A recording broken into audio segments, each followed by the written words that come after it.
साल पहले मुस्तफ़ा जान रहमत सल्लल्लाहु ताला अलैहि वसल्लम पर नाजिल हुई। 1450 साल गुजर गए इस कुरान को नाजिल हुए, लेकिन आज तक इस कुरान पाक के अंदर एक लफ्ज नहीं बल्कि जबर जेर तक का फर्क नहीं आया, क्योंकि इसकी हिफाजत का जिम्मा खुद अल्लाह तबारक ताला ने अपने जिम्मा पर रखा है। और अहले इस्लाम का इस सारी दुनिया को एक ओपनली चैलेंज भी है कि सारे धर्म आए, अपने ग्रंथ लाएं, अपनी किताबें लाएं।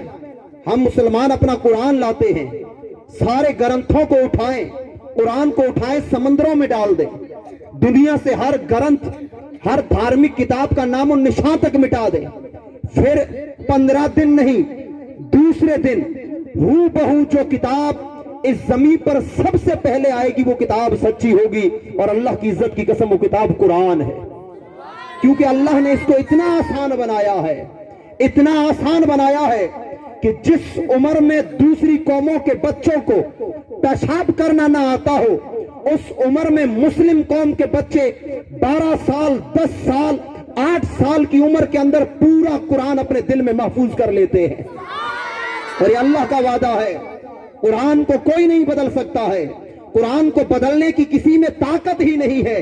1450 साल पहले एक मुसैलमतुल कज़्ज़ाब जागा था, उसने कहा था कुरान क्या है, मैं कुरान जैसी किताब बना सकता हूं।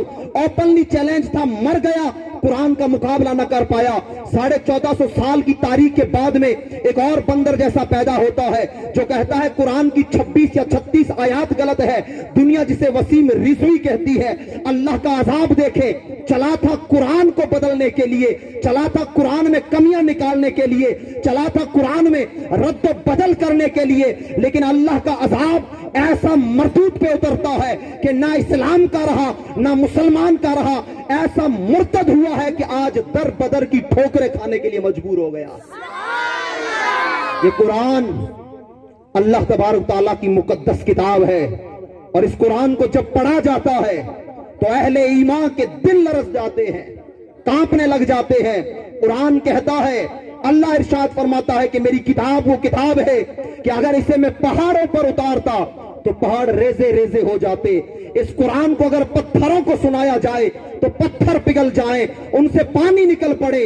लेकिन हाय अफसोस, हम वो कौम है कि जिसे हमें कुरान की एक सूरत नहीं, एक आयत नहीं, एक पारा नहीं, पूरा कुरान सुना दिया जाए, हमारे सरों पर जूं तक नहीं रेंगती है, हमें एहसास तक नहीं होता है।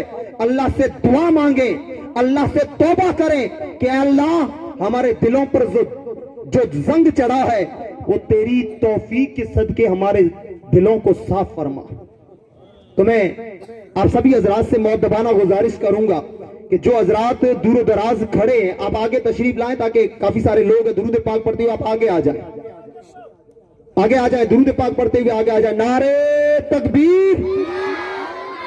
देखिए, हाथों को इस तरह लहराएं कि हमारी सदा, सिर्फ ये सदा यहां से अजमेर मोहल्ला पहुंचनी चाहिए ना। अजमेर ख्वाजगान ख्वाजा गरीब नवाज पिथौरा पृथ्वीराज चौहान जब पानी रोकता है तो सिर्फ एक कूजा देते हैं, कूजा अना सागर के लिए खादिम को, और कहते हैं कि जा अना सागर को बोल कि तुझे और कोई नहीं, मुस्तफा का बेटा मोइनुद्दीन बुला रहा है।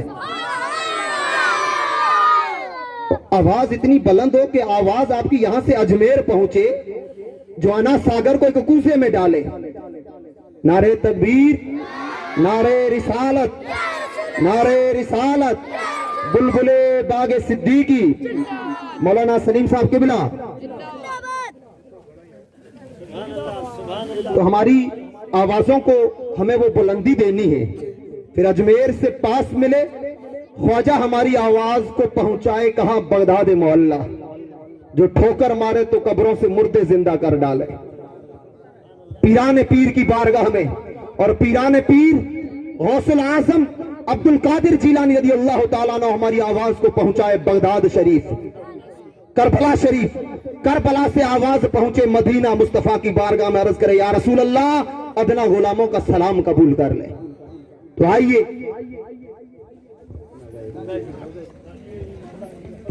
اس بزم محبت کو آگے بڑھاتے ہوئے میں دارالعلوم کے کچھ طلبہ کا پروگرام ہے انشاءاللہ، اس کے بعد میں ہمارے علماء اکرام کا نمبر ہے، تو میں آپ سے گزارش کروں گا وہ دور بیٹھے آپ درود پاک پڑھتے ہوئے آگے آ جائیں۔ دیکھیں مصطفیٰ کی میلاد ہے، آپ بار بار ایسے اعلان نہ کروائیں۔ دیکھیں ہم شادیوں میں مائروں میں بن بلائے بھی پہنچ جاتے ہیں، تو یہ تو مصطفیٰ کی محفل ہے، مصطفیٰ کا ذکر ہے، تو ہونا یہ چاہیے کہ انسان مصطفیٰ کا ذکر سب سے قریب آ کر کے سنے۔